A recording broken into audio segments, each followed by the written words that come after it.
А вы когда-нибудь видели, как оживает картина? Конечно, видели. Ведь нейросети нынче в этом плане стараются изо всех сил. Но мне кажется, ценители ручной работы еще остались.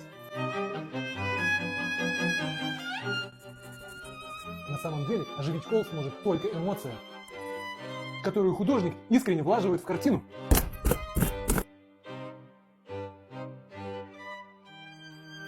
Только она способна вызвать чувство у зрителя.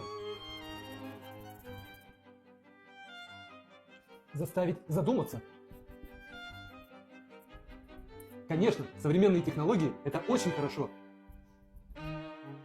Но все же, а вы что думаете по этому поводу?